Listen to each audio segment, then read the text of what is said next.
आयो आयो आयो आयो आयो आयो गाउँ घर सहर बजार सबैतिर छायो खबर लिएर आयो समाचार लिएर आयो। यो हो कलर्सफुल न्यूज नेटवर्क।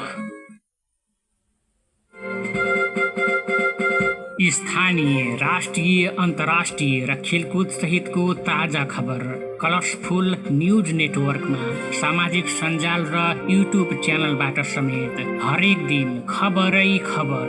अब तपाईँ नरहनुहोस् बेखबर।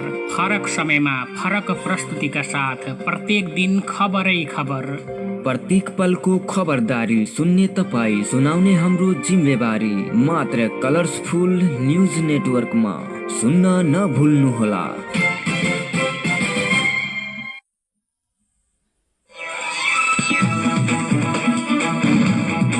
यस कलर्सफुल न्यूज नेटवर्कद्वारा प्रसारित समाचार बुलेटिनहरूका मुख्य प्रायोजक मनोज मेडिकल हल, जिल्ला प्रशासन चोक तौलिहवा। हामी कहाँ सबै किसिमका औषधिहरू सुपथ मूल्यमा पाउनुका साथै नाक कान तथा घाँटी रोग विशेषज्ञ डाक्टरद्वारा प्रत्येक महिनाको पहिलो र तेस्रो शनिबार चेक जाँच गरी उपचार गरिन्छ। प्रोपराइटर मनोज कुमार केसी 9847 23650 076 560 250 र 98 570 51 630। मनोज मेडिकल हल तपाईँको सेवामा समर्पित।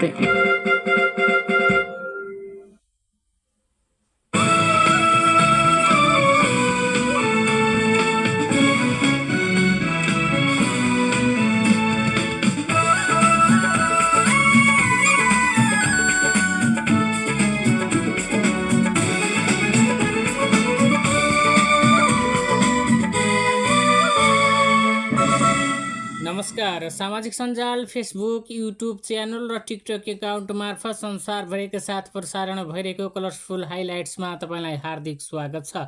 तपाईँलाई हामी सामाजिक सञ्जाल फेसबुक, युट्युब च्यानल र टिकटक एकाउन्ट मार्फत खबरहरू प्रवाह गर्दै आइरहेका छौँ। खबरको साथमा उपस्थित भएको छु परशुराम यादव।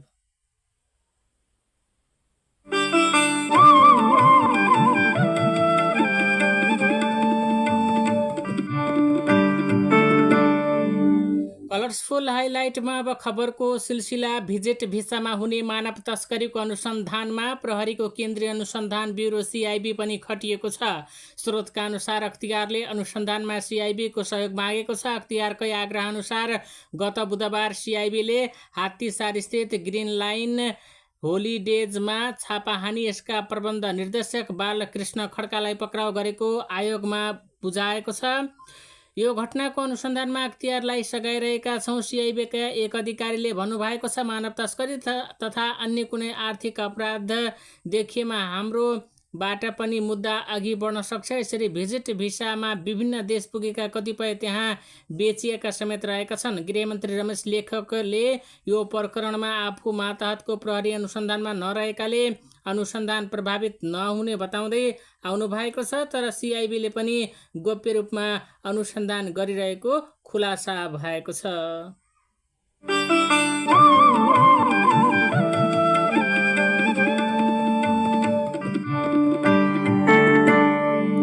बुटवलमा एक महिला सहित 2 बच्चाको विभत्स हत्या भएको छ। बुटवल महानगरपालिका 11 होराइजन चोक नजिकै मिलिजुली पथमा अन्दाजी 27 वर्षीय दिपा बस्याल, उनका 2 छोरीहरू 7 वर्षीय स्नेहा बस्याल र 4 वर्षीय नानी बस्याल रहेको जानकारी दिनुभएको छ। हत्यामा संलग्न भएको आरोपमा अन्दाजी 30 र 32 वर्षका सुजन कोइरालालाई प्रहरीले नियन्त्रणमा लिएको छ। धारिलो हतियार र हतौडा प्रयोग गरेर हत्या गरिएको छ। थप अनुसन्धान भइरहेको जिल्ला प्रहरी कार्यालय रूपन्देहीका DSP सुरज कार्कीले बताउनु भएको छ। हत्या गर्ने अभियुक्त आफ्नै दाजु मारेर जेल बसी केही वर्ष अघि संविधान दिवसको दिन आम माफी पाएर छुटेको व्यक्ति रहेको स्थानीयले बताएका छन्। डिभोर्स भएर अर्कैसँग विवाह गरी बसेकी पूर्व श्रीमतीलाई पूर्व श्रीमानले आफ्नै घरमा बोलाई हिजो बिहान अन्दाजी 4 बजेतिर हत्या गरेको खबरमा उल्लेख रहेको छ। बजेटको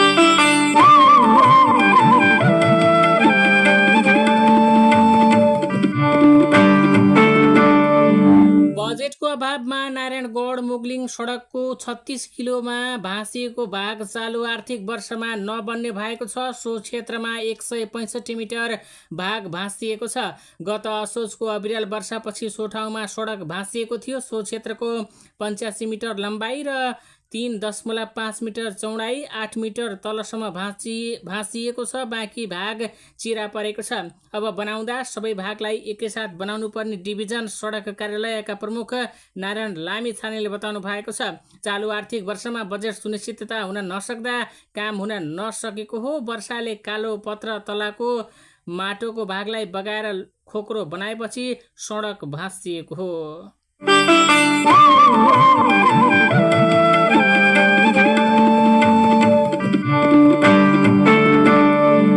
लुम्बिनी प्रदेश सरकार र प्रदेशका 7 स्थानीय तहबीच नवप्रवर्तन सम्बन्धी सम्झौता भएको छ। मुख्यमन्त्री तथा मन्त्री परिषदको कार्यालयमा मङ्गलबार विभिन्न जिल्लाका 7 वटा स्थानीय तहबीच नवप्रवर्तन कार्यक्रम कार्यान्वयनका लागि औपचारिक सम्झौता गरिएको हो। यस वर्षको मनसुन अबको 3 दिनपछि अर्थात् आउँदो शनिबारदेखि नेपालको पूर्वी भूभागबाट प्रवेश हुने सम्भावना देखिएको मौसम विज्ञान विभागले जनाएको छ। मनसुन आगमन अनुगमन बुलेटिन अनुसार यस वर्षको मनसुन यसै हप्ताको अन्त्यमा नेपाल प्रवेश गर्ने सम्भावना रहेको समाचारमा उल्लेख छ।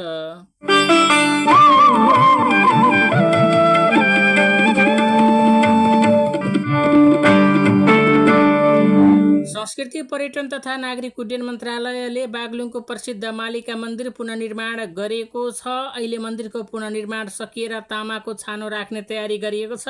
एउटै ठुलो चट्टानलाई काटेर निकालिएको ढुङ्गा कुँदेर भगवती मन्दिर पुनर्निर्माण गरिएको हो। जीर्ण अवस्थामा रहेको पुरानो मन्दिरलाई कलात्मक ढङ्ग र काठको प्रयोग गरेर मन्दिर पुनर्निर्माण गरिएको हो।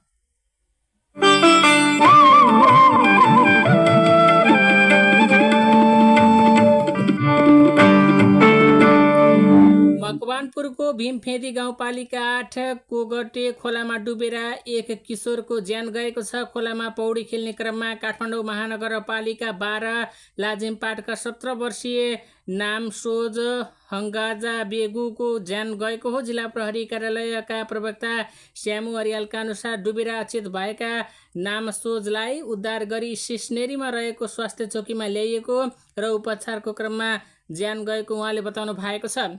लमजुङको सुन्दर बजार नगरपालिका 9 बुद्ध टोलमा रहेको एक घरमा आगलागी हुँदा एक महिलाको ज्यान गएको छ।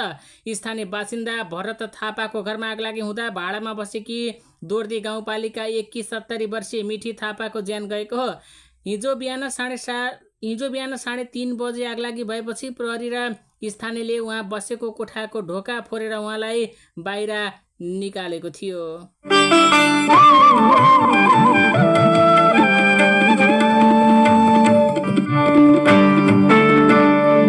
काठमाडौँ महानगरपालिकाले घरेलु फोहोरसँग उत्पादन हुने सुक्खा फोहोर बिक्री गर्न करसहित वार्षिक 6,08,72,371 रुपैयाँ आय ठेक्का लगाएको छ। महानगरपालिकालाई 7 क्षेत्रमा विभाजन गरेर हरेक खण्डको छुट्टा छुट्टै प्रतिस्पर्धाबाट आएको ठेक्का लगाएको हो। यी स्थानमध्ये क्षेत्र नम्बर 7 को मटेरियल रिकभरी सुविधा सञ्चालन भइसकेको इन्जिनियर रामप्रसाद न्यौपानेले जानकारी दिनुभएको छ। कास्कीको फुलीबाङ आसपास केन्द्र बिन्दु भएर भूकम्प गएको छ। राष्ट्रिय भूकम्प मापन तथा अनुसन्धान केन्द्र लैनचौरका अनुसार हिजो बिहान 11:56 जाँदा फुलीबाङ आसपास केन्द्र बिन्दु भएर 4.4 म्याग्निच्युडको भूकम्प गएको हो।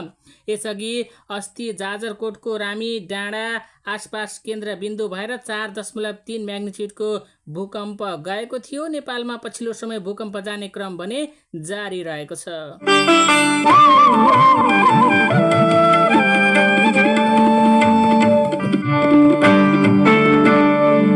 र कलर कलर्सफुल हाइलाइट्सको अन्तिममा एउटा खेलकुदको प्रसङ्ग। 9औं प्रधानमन्त्री कप एनबिएल भलिबल लिगमा महिलातर्फ नेपाल पुलिस क्लब लिगमा पराजित रहन सफल भएको छ।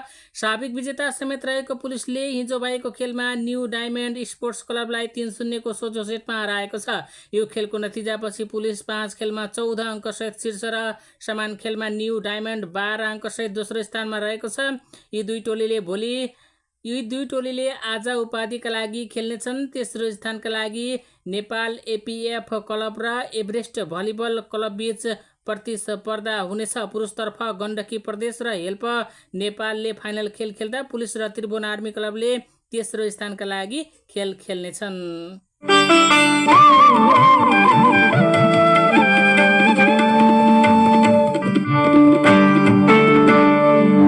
अवस्था नै खेलकुद प्रसङ्ग सँगसँगै अहिलेलाई कलर्सफुल हाइलाइट्समा खबरहरू यहीँ सकिन्छन्। अर्को खबर बुलेटिनमा पुनः आउनेछौँ। ताजा, सन्तुलित र ध्रुव सत्य खबरको हाम्रो अभियान जारी छ। हामीलाई सुन्दै रहनुहोला। खबर युनिटलाई अघि दिनुहोस्। नमस्कार।